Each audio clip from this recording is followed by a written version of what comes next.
വേദമുരളി ബാബ്ദാദ മധുബൻ. ബാബു പറയുന്നു, മധുരമായ കുട്ടികളെ, എപ്പോൾ വരെ ജീവിച്ചിരിക്കുന്നുവോ അതുവരെ പഠിക്കുകയും പഠിപ്പിക്കുകയും വേണം. സന്തോഷത്തിൻ്റെയും പദവിയുടെയും ആധാരമാണ് പഠനം. ചോദ്യം: സേവനത്തിൻ്റെ സഫലതയ്ക്ക് വേണ്ടി മുഖ്യമായി ഏതൊരു ഗുണമാണ് ആവശ്യം? ഉത്തരം: സഹനശീലതയുടെ. ഓരോ കാര്യത്തിലും സഹനശീലരായി പരസ്പരം സംഘടനയുണ്ടാക്കി സേവനം ചെയ്യൂ. പ്രഭാഷണങ്ങളുടെയും മറ്റും പ്രോഗ്രാം കൊണ്ടുവരൂ. മനുഷ്യരെ നിദ്രയിൽ നിന്നും ഉണർത്തുന്നതിനു വേണ്ടി അനേകം ക്രമീകരണങ്ങൾ ഉണ്ടാകും. ആരാണോ ഭാഗ്യശാലിയാകുന്നവർ അവർ പഠനവും താല്പര്യത്തോടുകൂടി പഠിക്കും. ഗീതം: നമുക്ക് ആ വഴികളിലൂടെ നടക്കണം. ഓം ശാന്തി. ഏതൊരു വിചാരത്തോടു കൂടിയാണ് ഇവിടെ മധുബനിൽ കുട്ടികളായ നിങ്ങൾ വരുന്നത്? ഏതൊരു പഠനം പഠിക്കുവാനാണ് വരുന്നത്? ആരുടെ അടുത്ത്? ബാബ്ദാദയുടെ അടുക്കൽ. ഇത് പുതിയ കാര്യമാണ്. ബാബ്ദാദയുടെ അടുക്കൽ പഠിക്കുവാൻ പോകുന്നു എന്ന് എപ്പോഴെങ്കിലും കേട്ടിട്ടുണ്ടോ? അതും ബാബ്ദാദ, രണ്ടുപേരും ഒരുമിച്ചാണ്. അത്ഭുതമാണല്ലോ. നിങ്ങൾ വണ്ടർഫുള്ളായ ബാബയുടെ സന്താനമാണ്. കുട്ടികളായ നിങ്ങളും രചയിതാവിൻ്റെയും രചനയുടെയും ആദി മധ്യ അന്ത്യത്തെ അറിഞ്ഞിരുന്നില്ല. ഇപ്പോൾ ആ രചയിതാവിനെയും രചനയെയും നിങ്ങൾ നമ്പർ വാർ പുരുഷാർത്ഥം അനുസരിച്ച് അറിഞ്ഞിരിക്കുന്നു. എത്രത്തോളം അറിഞ്ഞിരിക്കുന്നുവോ, എത്രത്തോളം ആർക്കെങ്കിലും മനസ്സിലാക്കിച്ചു കൊടുക്കുന്നുവോ അത്രയും സന്തോഷവും ഭാവിയിൽ പദവിയും ഉണ്ടാവും. മുഖ്യ കാര്യം ഇതാണ്. ഇപ്പോൾ നമ്മൾ രചയിതാവിനെയും രചനയുടെ ആദ്യ മധ്യ അന്ത്യത്തെയും അറിയുന്നുണ്ട്. നമ്മൾ ബ്രാഹ്മണരും ബ്രാഹ്മണികളും മാത്രമാണ് അറിയുന്നത്. ജീവിച്ചിരിക്കുന്നത് വരെയും സ്വയം ഈ നിശ്ചയം ചെയ്യണം, നമ്മൾ BKs ആണ്. ശിവ് ബാബയിൽ നിന്നും മുഴുവൻ വിശ്വത്തിൻ്റെയും സമ്പത്ത് എടുത്തുകൊണ്ടിരിക്കുന്നു. പൂർണ്ണ രീതിയിൽ പഠിക്കുന്നുണ്ടോ അതോ പഠിക്കുന്നത് കുറവാണോ എന്നത് വേറെ കാര്യമാണ്. എങ്കിലും അറിയുന്നുണ്ടല്ലോ. നമ്മൾ ആ ഒന്നിൻ്റെ കുട്ടികളാണ്. പിന്നീട് ഉയരുന്ന ചോദ്യമാണ് പഠിക്കുന്നതിൻ്റേതും പഠിക്കാതിരിക്കുന്നതിൻ്റേതും. അതനുസരിച്ചാണ് പദവി ലഭിക്കുന്നത്. മടിത്തട്ടിൽ വന്നിരിക്കുന്നു. നമ്മൾ രാജപദവിയുടെ അധികാരിയാണ് എന്ന നിശ്ചയമുണ്ടാകുന്നു. പിന്നെ പഠനത്തിൻ്റെ കാര്യത്തിൽ രാപ്പകലിൻ്റെ വ്യത്യാസമുണ്ടാകുന്നു. ചിലരാകട്ടെ നല്ല രീതിയിൽ പഠിക്കുകയും പഠിപ്പിക്കുകയും ചെയ്യുന്നു. മറ്റൊന്നും ബോധിക്കുന്നേയില്ല. പഠിക്കുക, പഠിപ്പിക്കുക, ഇത്രമാത്രം. ഇത് അന്തിമം വരെ തുടരേണ്ടതുണ്ട്. സ്റ്റുഡൻറ് ലൈഫ് അന്തിമം വരെ തുടരാറില്ല. സമയമുണ്ടായിരിക്കും. നിങ്ങൾക്കാകട്ടെ ജീവിച്ചിരിക്കുന്നത് വരെയും പഠിക്കുകയും പഠിപ്പിക്കുകയും വേണം. സ്വയം തന്നോട് ചോദിക്കണം, എത്ര പേർക്ക് രചയിതാവായ ബാബയുടെ പരിചയം നൽകുന്നുണ്ട്? മനുഷ്യൻ തന്നെയാണ്. കാഴ്ചയിൽ യാതൊരു വ്യത്യാസവും ഉണ്ടായിരിക്കുന്നില്ല. ശരീരത്തിൽ വ്യത്യാസമില്ല. ഇത് ഉള്ളിൽ ബുദ്ധിയിൽ മുഴങ്ങിക്കൊണ്ടിരിക്കുന്നു. ആര് എത്ര പഠിക്കുമോ അത്രയും അവർക്ക് സന്തോഷവും ഉണ്ടായിരിക്കും.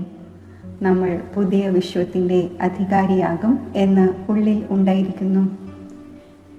ഇപ്പോൾ നമ്മൾ സ്വർഗ കവാടത്തിലേക്ക് പോവുകയാണ്. നമ്മളിൽ എത്രത്തോളം വ്യത്യാസമുണ്ട് എന്ന് തൻ്റെ മനസ്സിനോട് സദാ ചോദിച്ചുകൊണ്ടിരിക്കൂ. ബാബ നമ്മളെ തൻ്റേതാക്കി മാറ്റി. നമ്മൾ എന്തിൽ നിന്നും എന്താവുകയാണ്? പഠനത്തെ ആശ്രയിച്ചാണ് ഇരിക്കുന്നത്. പഠനത്തിലൂടെ മനുഷ്യൻ എത്ര ഉയർന്നതാകുന്നു. അതാകട്ടെ എല്ലാം അല്പകാലത്തെ ക്ഷണഭംഗുര പദവിയാണ്. അതിൽ യാതൊന്നും വെച്ചിട്ടില്ല. ഒരു ഉപയോഗവുമില്ലാത്തതുപോലെയാണ്. ലക്ഷണം യാതൊന്നും ഉണ്ടായിരുന്നില്ല.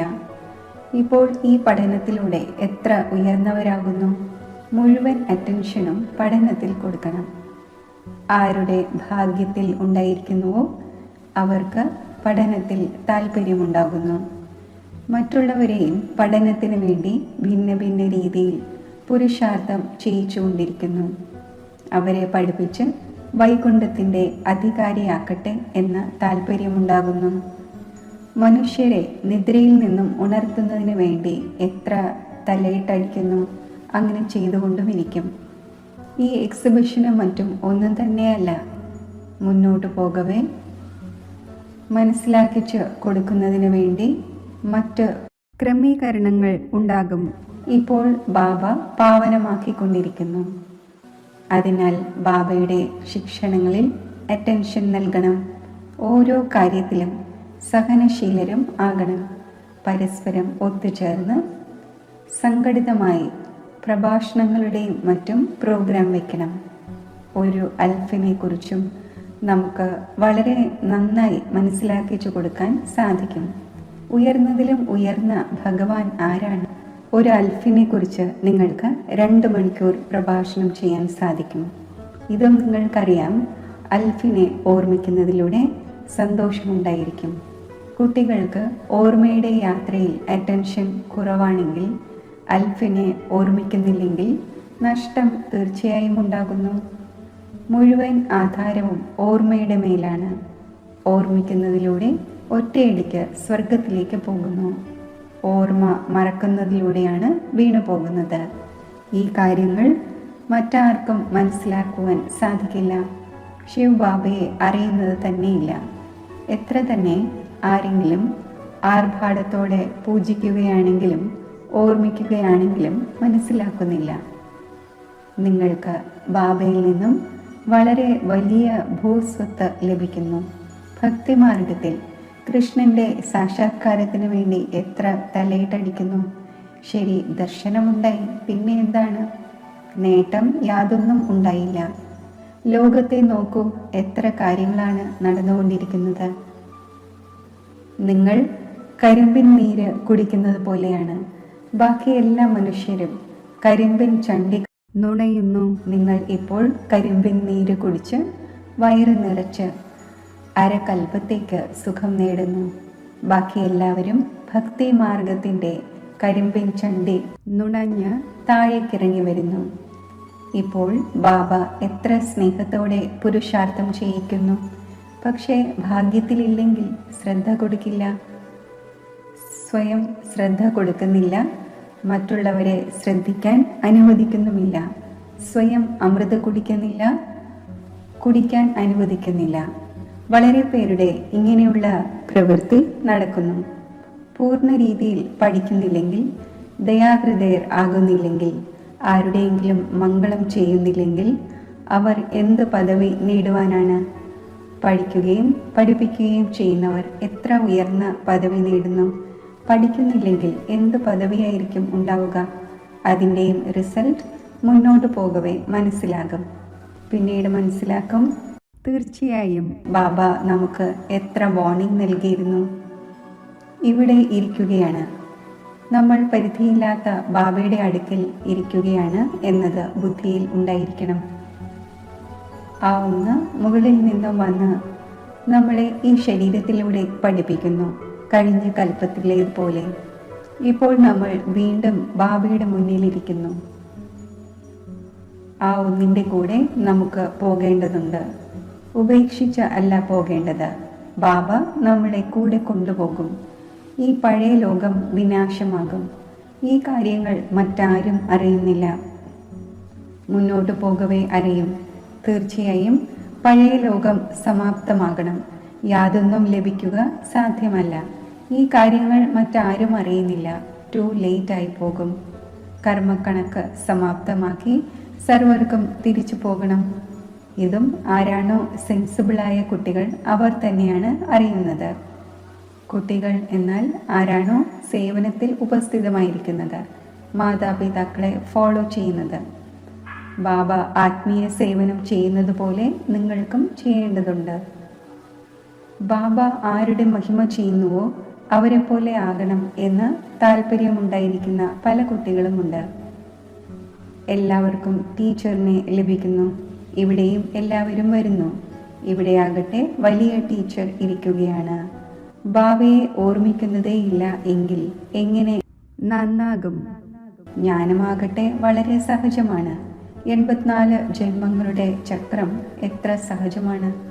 പക്ഷെ എത്ര തലയിട്ടടിക്കേണ്ടി വരുന്നു. ബാബ എത്ര സഹജമായ കാര്യം മനസ്സിലാക്കിച്ചു തരുന്നു. ബാബയെയും 84ന്റെ ചക്രത്തെയും ഓർമ്മിക്കൂ, എങ്കിൽ തോണി അക്കരെ എത്തും.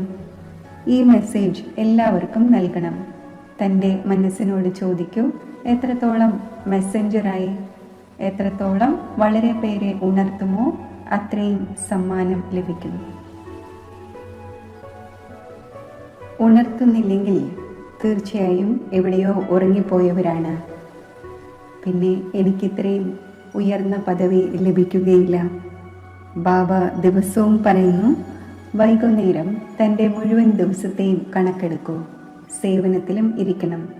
മുഖ്യമായ കാര്യം ബാബയുടെ പരിചയം നൽകുക എന്നതാണ്. ബാബ തന്നെയാണ് ഭാരതത്തെ സ്വർഗമാക്കി മാറ്റിയിരുന്നത്. ഇപ്പോൾ നരകമാണ്, വീണ്ടും സ്വർഗമാകും. ചക്രം തിരിയണം. തമോ പ്രധാനത്തിൽ നിന്നും സദോ പ്രധാനമാകണം. ബാബയെ ഓർമ്മിക്കൂ, എങ്കിൽ വികാരങ്ങൾ മാറിപ്പോകും. സത്യയുഗത്തിൽ വളരെ കുറച്ചുപേരാണ് ഉണ്ടായിരിക്കുന്നത്. പിന്നീട് രാവണ രാജ്യത്തിൽ എത്ര വർധനവുണ്ടാകുന്നു. സത്യയുഗത്തിൽ 9 ലക്ഷം. പിന്നെ പതുക്കെ പതുക്കെ വർധനവ് ഉണ്ടാകും. ആരാണോ ആദ്യം പാവനമായിരുന്നത് അവർ തന്നെ പിന്നീട് പതീതമാകുന്നു. സത്യയുഗത്തിൽ ദേവതമാരുടെ പവിത്ര പ്രവൃത്തി മാർഗമുണ്ടായിരുന്നു. അവർ തന്നെ പിന്നീട് അപവിത്ര പ്രവൃത്തിയിലുള്ളവർ ആയിരിക്കുന്നു. ഡ്രാമ അനുസരിച്ച് ഈ ചക്രം തിരിയുക തന്നെ വേണം. ഇപ്പോൾ വീണ്ടും നിങ്ങൾ പവിത്ര പ്രവൃത്തി മാർഗത്തിലേത് ആയിക്കൊണ്ടിരിക്കുന്നു. ബാബ തന്നെയാണ് വന്ന് പവിത്രമാക്കുന്നത്. പറയുന്നു, എന്നെ ഓർമ്മിക്കൂ, എങ്കിൽ വികർമ്മം വിനാശമാകും. നിങ്ങൾ പകുതി കൽപ്പം പവിത്രമായിരുന്നു, പിന്നെ രാവണ രാജ്യത്തിൽ നിങ്ങൾ പതീതമായിരിക്കുന്നു. ഇതും നിങ്ങൾ ഇപ്പോൾ മനസ്സിലാക്കുന്നു. നമ്മളും തികച്ചും ചില്ലിക്കാശിന് വിലയില്ലാത്തവരായിരുന്നു. ഇപ്പോൾ എത്ര നോളജ് ലഭിച്ചിരിക്കുന്നു. അതിലൂടെ നമ്മൾ എന്തിൽ നിന്നും എന്തായി മാറുന്നു. ബാക്കി ഏതെല്ലാം ധർമ്മങ്ങളുണ്ടോ ഇവ സമാപ്തമാകണം. എല്ലാവരും മരിക്കും, മൃഗങ്ങൾ മരിക്കുന്നത് പോലെ. മഞ്ഞ് പെയ്യുമ്പോൾ എത്ര മൃഗങ്ങളും പക്ഷികളും മറ്റും മരിച്ചു പോകുന്നു. നാച്ചുറൽ കലാമിറ്റീസും വരും. ഇവയെല്ലാം സമാപ്തമാകും. ഇതെല്ലാം മരിച്ചു കഴിഞ്ഞിരിക്കുന്നു. ഈ കണ്ണുകളിലൂടെ എന്തെല്ലാം നിങ്ങൾ കാണുന്നുവോ അത് പിന്നെ ഉണ്ടായിരിക്കില്ല. പുതിയ ലോകത്തിൽ കുറച്ചു പേരെ ഉണ്ടായിരിക്കുകയുള്ളൂ. ഈ ജ്ഞാനം നിങ്ങളുടെ ബുദ്ധിയിലുണ്ട്. ജ്ഞാനത്തിൻ്റെ സാഗരമായ ബാബ തന്നെയാണ് നിങ്ങൾക്ക് ജ്ഞാനത്തിൻ്റെ സമ്പത്ത് നൽകിക്കൊണ്ടിരിക്കുന്നത്. നിങ്ങൾക്കറിയാം, മുഴുവൻ ലോകത്തിലും ചപ്പ് ചവറ് മാത്രമേ ഉള്ളൂ. നമ്മളും ചപ്പ് ചവറിൽ മലിനമായി കിടക്കുകയായിരുന്നു. ബാബ മാലിന്യങ്ങളിൽ നിന്നും പുറത്തെടുത്ത് ഇപ്പോൾ എത്ര പുഷ്പമാക്കി മാറ്റിക്കൊണ്ടിരിക്കുന്നു. നമ്മൾ ഈ ശരീരം ഉപേക്ഷിക്കും. ആത്മാവ് പവിത്രമായി മാറും. ബാബ എല്ലാവരെയും ഏകരസമായി പഠനം പഠിപ്പിക്കുന്നു. എന്നാൽ പലരുടെയും ബുദ്ധി തികച്ചും ജഡമാണ്. ഒന്നും മനസ്സിലാക്കുവാൻ സാധിക്കുന്നില്ല. ഇതും ഡ്രാമയിൽ അടങ്ങിയിട്ടുണ്ട്. ബാബ പറയുന്നു, ഇവരുടെ ഭാഗ്യത്തിൽ ഇല്ലെങ്കിൽ എനിക്കും എന്തു ചെയ്യുവാൻ സാധിക്കും. ഞാനാകട്ടെ എല്ലാവരെയും ഏകരസമായി പഠിപ്പിക്കുന്നു. പഠിക്കുന്നത് നമ്പർ വാറാണ്. ചിലർ നല്ല രീതിയിൽ മനസ്സിലാക്കുകയും ചെയ്യുന്നു. മറ്റുള്ളവരുടെയും ജീവിതത്തെ വജ്രതുല്യമാക്കുന്നു. ചിലരാകട്ടെ ആക്കുന്നതേയില്ല. എത്ര തലകീഴായ അഹങ്കാരമാണ് ഉണ്ടായിരിക്കുന്നത്. ശാസ്ത്രജ്ഞന്മാരുടെ മനസ്സിൽ എത്ര ഗർവാണുള്ളത്. ദൂരെയുള്ള ആകാശത്തെയും സമുദ്രത്തെയും കാണുവാൻ ആഗ്രഹിക്കുന്നു. ബാബു പറയുന്നു, ഇതിൽ യാതൊരു നേട്ടവും ഇല്ല. വെറുതെ സയൻസിൻ്റെ ഗർവുള്ളവർ തൻ്റെ തല പുണ്ണാക്കിക്കൊണ്ടിരിക്കുന്നു. വളരെ വലിയ വേതനവും അവർക്ക് ലഭിക്കുന്നു. എല്ലാം വേസ്റ്റ് ആക്കിക്കൊണ്ടിരിക്കുന്നു. സ്വർണ ദ്വാരക താഴെ നിന്നും ഉയർന്നു വരികയൊന്നുമില്ല. ഇത് ഡ്രാമയുടെ ചക്രമാണ്. അത് തിരിഞ്ഞുകൊണ്ടിരിക്കുന്നു. പിന്നെ നമ്മൾ സമയമാകുമ്പോൾ പോയി തൻ്റെ കൊട്ടാരം പുതിയ ലോകത്തിൽ നിർമ്മിക്കും. അതേ കെട്ടിടങ്ങൾ വീണ്ടും നിർമ്മിക്കുമോ എന്ന് ചിലർ ആശ്ചര്യപ്പെടുന്നു. തീർച്ചയായും ബാബ കാണിച്ചു തരികയാണ്, നിങ്ങൾ വീണ്ടും ഇങ്ങനെ സ്വർണത്തിൻ്റെ കൊട്ടാരം നിർമ്മിക്കും. അവിടെ ആകട്ടെ സ്വർണം ധാരാളം ഉണ്ടായിരിക്കും.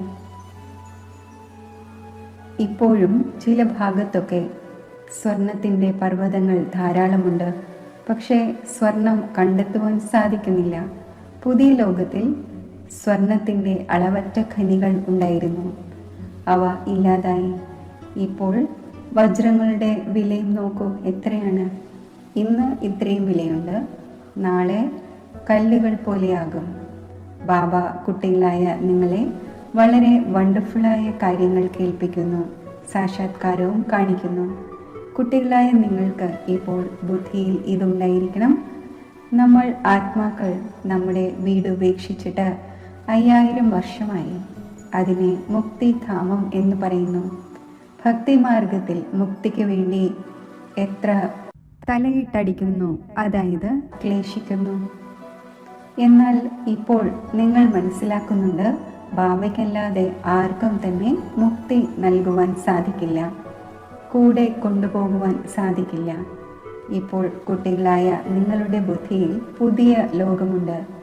ഈ ചക്രം തിരിയേണ്ടതുണ്ട് എന്നറിയുന്നു. നിങ്ങൾ മറ്റു കാര്യങ്ങളിലേക്ക് പോകേണ്ടതില്ല. കേവലം ബാബയെ ഓർമ്മിക്കണം. എല്ലാവരോടും ഇത് പറഞ്ഞുകൊണ്ടിരിക്കൂ, ബാബയെ ഓർമ്മിക്കൂ, എങ്കിൽ വികർമ്മം വിനാശമാകും. ബാബ നിങ്ങളെ സ്വർഗത്തിൻ്റെ അധികാരിയാക്കി മാറ്റിയിരുന്നുവല്ലോ. നിങ്ങൾ എൻ്റെ ശിവജയന്തിയും ആഘോഷിക്കുന്നു. എത്ര വർഷമായി? 5000 വർഷത്തിൻ്റെ കാര്യമാണ്. നിങ്ങൾ സ്വർഗവാസിയായിരുന്നു, പിന്നെ 84ന്റെ ചക്രത്തിൽ കറങ്ങി. ഇതും ഡ്രാമയിൽ തയ്യാറാക്കപ്പെട്ടതാണ്. നിങ്ങൾക്ക് ഈ സൃഷ്ടി ചക്രത്തെക്കുറിച്ച് വന്ന് മനസ്സിലാക്കിച്ചു തരുന്നു. ഇപ്പോൾ കുട്ടികളായ നിങ്ങൾക്ക് വളരെ നല്ല രീതിയിൽ സ്മൃതി വന്നു കഴിഞ്ഞു. നമ്മൾ ഏറ്റവും ഉയർന്ന പാർട്ട്ധാരിയാണ്. നമ്മുടെ പാർട്ട് ബാബയോടൊപ്പമാണ്. നമ്മൾ ബാബയുടെ ശ്രീമത്ത് അനുസരിച്ച് ബാബയുടെ ഓർമ്മയിലിരുന്ന് മറ്റുള്ളവരെയും തനിക്ക് സമാനമാക്കുന്നു.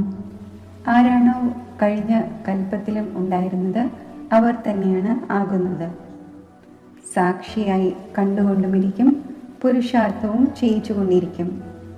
സദാ ഉന്മേഷത്തിൽ ഇരിക്കുന്നതിന് വേണ്ടി ദിവസവും ഏകാന്തമായിരുന്ന് സ്വയം തന്നോട് സംസാരിക്കൂ. ബാക്കി അല്പസമയമാണ് ഈ അശാന്ത ലോകത്തിലുള്ളത്. പിന്നീട് അശാന്തിയുടെ പേര് പോലും ഉണ്ടായിരിക്കില്ല. മനസ്സിന് എങ്ങനെ ശാന്തി ലഭിക്കും എന്ന് ആർക്കും മുഖത്തിലൂടെ പറയുവാൻ സാധിക്കില്ല. ശാന്തിക്ക് വേണ്ടിയാണ് പോകുന്നത്. പക്ഷേ ശാന്തിയുടെ സാഗരം ഒരേയൊരു ബാബയാണ്. രണ്ടാമത് ആരുടെയും പക്കൽ ഈ വസ്തുവില്ല. അതേപോലെ കുട്ടികളായ നിങ്ങളുടെ ബുദ്ധിയിൽ പ്രതിധ്വനിക്കണം, രചയിതാവിനെയും രചനയെയും അറിയുക. ഇതാണ് ജ്ഞാനം. അത് ശാന്തിക്ക് വേണ്ടി, മറ്റേത് സുഖത്തിന് വേണ്ടി. സുഖം ധനത്തിലൂടെ ഉണ്ടാകുന്നു. ധനമില്ലെങ്കിൽ മനുഷ്യനെ കൊണ്ട് ഉപയോഗമില്ല.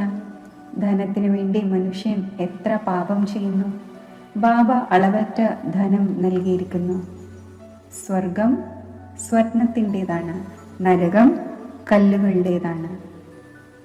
ശരി, മധുരമധുരമായ വളരെ കാലം വേർപിരിഞ്ഞ ശേഷം തിരിച്ചു കിട്ടിയ കുട്ടികൾക്ക് മാതാവും പിതാവുമായ ബാഗ്ദാദയുടെ സ്നേഹസ്മരണകൾ. Good morning. ആത്മീയ അച്ഛൻ്റെ ആത്മീയ കുട്ടികൾക്ക് നമസ്തേ. ധാരണയ്ക്കുള്ള മുഖ്യസാരം: സമയം കണ്ടെത്തി ഏകാന്തതയിൽ സ്വയം തന്നോട് സംസാരിച്ച് സ്വയം തന്നെ ഉന്മേഷത്തിൽ കൊണ്ടുവരണം. തനിക്ക് സമാനം ആക്കുന്നതിൻ്റെ സേവനത്തോടൊപ്പം സാക്ഷിയായി ഓരോരുത്തരുടെയും പാർട്ട് വീക്ഷിക്കുന്നതിൻ്റെ അഭ്യാസം ചെയ്യണം. ബാബയെ ഓർമ്മിച്ച് സ്വയം തന്നെ നന്നാക്കണം. തൻ്റെ മനസ്സിനോട് ചോദിക്കണം, ഞാൻ മെസ്സഞ്ചർ ആയോ? എത്ര പേരെ തനിക്ക് സമാനമാക്കുന്നുണ്ട്? വരദാനം: ശ്രേഷ്ഠ പുരുഷാർത്ഥത്തിലൂടെ ഫൈനൽ റിസൾട്ടിൽ ഫസ്റ്റ് നമ്പർ നേടുന്ന പറക്കുന്ന പക്ഷിയായി ഭവിക്കട്ടെ. ഫൈനൽ റിസൾട്ടിൽ ഫസ്റ്റ് നമ്പർ നേടുന്നതിനു വേണ്ടി ഹൃദയത്തിൽ നിന്നുള്ള അവിനാശി വൈരാഗ്യത്തിലൂടെ കഴിഞ്ഞുപോയ കാര്യങ്ങളെയും സംസ്കാരമാകുന്ന ബീജത്തെയും കത്തിക്കൂ. അമൃതവേള മുതൽ രാത്രി വരെ ഈശ്വരീയ നിയമങ്ങളും മര്യാദകളും സദാ പാലിക്കുന്നതിൻ്റെ വ്രതം എടുക്കൂ. മനസ്സിലൂടെ, വാക്കിലൂടെ അല്ലെങ്കിൽ സംബന്ധ സമ്പർക്കത്തിലൂടെ നിരന്തരം മഹാദാനിയായി, പുണ്യാത്മാവായി ദാനപുണ്യങ്ങൾ ചെയ്തുകൊണ്ടിരിക്കൂ. എപ്പോഴാണോ ഇങ്ങനെയുള്ള ശ്രേഷ്ഠ ഹൈ ജമ്പ് നടത്തുന്നതിൻ്റെ പുരുഷാർത്ഥമുണ്ടാകുന്നത്, അപ്പോൾ പറക്കുന്ന പക്ഷിയായി ഫൈനൽ റിസൾട്ടിൽ നമ്പർ 1 ആകുവാൻ സാധിക്കും. സ്ലോഗൻ: വൃത്തിയിലൂടെ വായുമണ്ഡലത്തെ പവർഫുൾ ആക്കുക. ഇതുതന്നെയാണ് ലാസ്റ്റിലെ പുരുഷാർത്ഥവും സർവീസും. അവ്യക്ത സൂചന: ആത്മീയ റോയൽറ്റിയും പ്യൂരിറ്റിയുടെ പേഴ്സണാലിറ്റിയും ധാരണ ചെയ്യൂ. വിശേഷ ആത്മാക്കളെ അഥവാ മഹാൻ ആത്മാക്കളെ ദേശത്തിലെ അഥവാ വിശ്വത്തിലെ പേഴ്സണാലിറ്റീസ് എന്ന് പറയുന്നു. പവിത്രതയുടെ പേഴ്സണാലിറ്റി എന്നാൽ ഓരോ കർമ്മത്തിലും മഹാനതയും വിശേഷതയും. ആത്മീയ പേഴ്സണാലിറ്റി ഉള്ള ആത്മാക്കൾ തൻ്റെ എനർജിയും സമയവും സങ്കല്പവും വേസ്റ്റായി പാഴാക്കുന്നില്ല, സഫലമാക്കുന്നു. ഇങ്ങനെയുള്ള പേഴ്സണാലിറ്റി ഉള്ളവർ ഒരിക്കലും ചെറിയ ചെറിയ കാര്യങ്ങളിൽ തൻ്റെ മനസ്സിനെയും ബുദ്ധിയെയും ബിസിയാക്കി വയ്ക്കുന്നില്ല. ഓം ശാന്തി.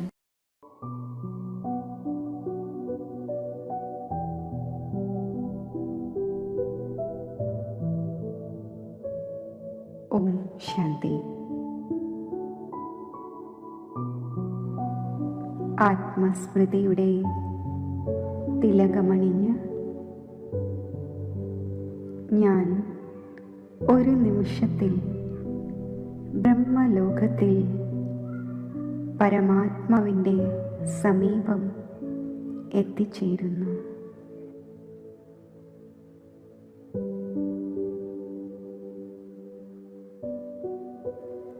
ശിവപരമാത്മാവിൻ്റെ തേജസ്വി കിരണങ്ങൾ ആത്മാവിൽ സ്പർശിക്കുന്നു.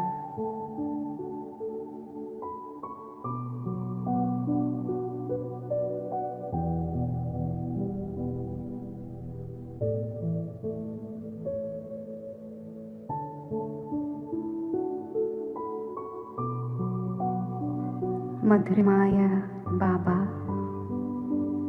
എൻ്റെ മനസ്സും ബുദ്ധിയും ഞാൻ അങ്ങയിൽ സമർപ്പിക്കുകയാണ്.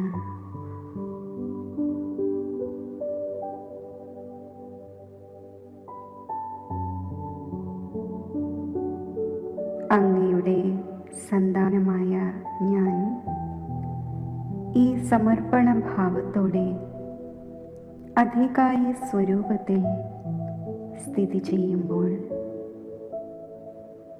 സർവ ഈശ്വരീയ ഖജനാവുകളും എൻ്റെ ജന്മാവകാശമായി എനിക്ക് അനുഭവപ്പെടുന്നു.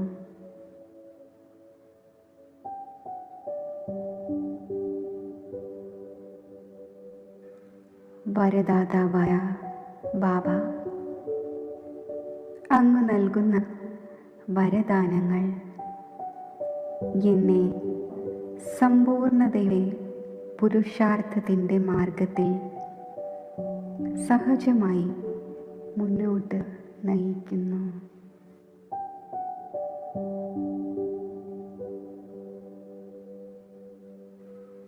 എൻ്റെ സുഹൃത്തായ ബാബ, അങ്ങ് എനിക്ക് നൽകുന്ന കൂട്ട് ആത്മീയ സുരക്ഷയുടെ ഛത്രഛായയ്ക്കുള്ളിൽ ജീവിക്കുന്ന അനുഭവം എന്നിൽ വരുത്തുന്നു.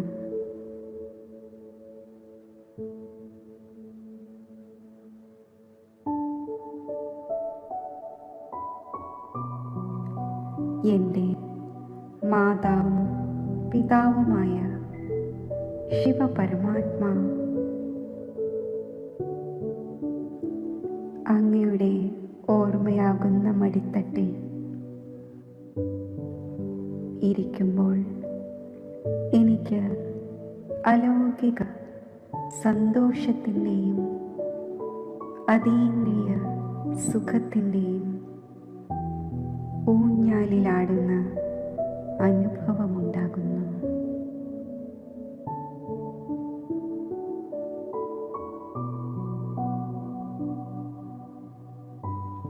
ബിന്ദുരൂപമായ ബാബയിൽ നിന്നും ലൈറ്റിൻ്റെയും മൈറ്റിൻ്റെയും കിരണങ്ങൾ എനിക്ക് പ്രാപ്തമാകുന്നു.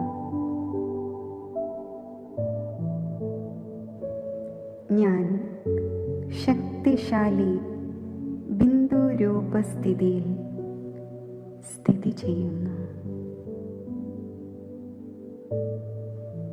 ഈ ശക്തിശാലി സ്ഥിതിയിൽ എൻ്റെ അനേകം ജന്മങ്ങളിലെ പാപങ്ങൾ ഭസ്മമാകുന്നു.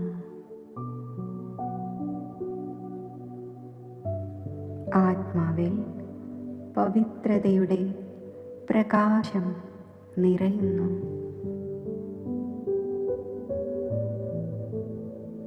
വിശ്വമംഗളകാരിയായ ബാബയോടൊപ്പം ഞാൻ കമ്പൈൻഡ് രൂപത്തിലിരുന്ന്